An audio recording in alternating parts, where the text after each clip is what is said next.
who is Hyundai signing? And that's a question that we've been thinking about for a while.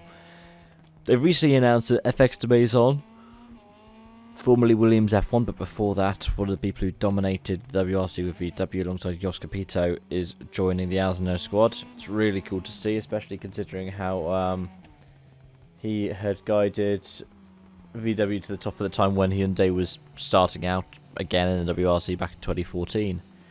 But the bigger question is on the people behind the wheel. After the passing of the tragically late Craig Breen, Hyundai didn't enter a third car into Croatia, and Danny Sordo is doing the next 2 rounds and has done the previous round in Portugal, which was always a plan. It was always a plan for Sordo to do. Not sure about Kenya, but Sardinia definitely. He's won there twice in a row, and Portugal as well. We know Sordo likes the part-time schedule because he doesn't think that he's particularly quick in places like Finland and Estonia. So that's likely going to be where we start to see someone else called up into the role. And there have been a few names that have been thrown around. One that I've seen in a few different places is Emil Lindholm.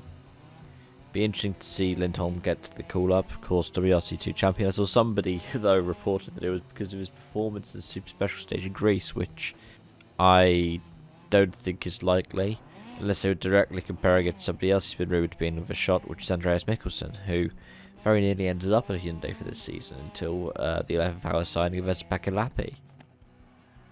He has probably said that he doesn't feel like he's owed a drive, which is a very diplomatic way of putting it. The other person who's considered a frontrunner right now is Teemu Suninen. And to be honest, if I was Hyundai, he'd probably be the person I'd go for. This is because whilst Andreas is tried and tested in all kinds of different machinery, he's a World Rally winner, his previous adventures for Hyundai didn't end well. Meanwhile, Lindholm would be jumping in at the deep end in terms of the WRC.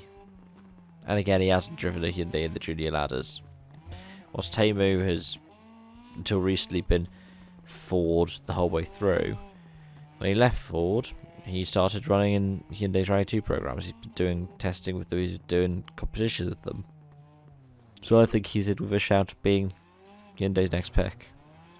I don't know, let me know your thoughts in the comment section down below. Thank you so much for watching, I hope to see you again soon. Bye bye for now.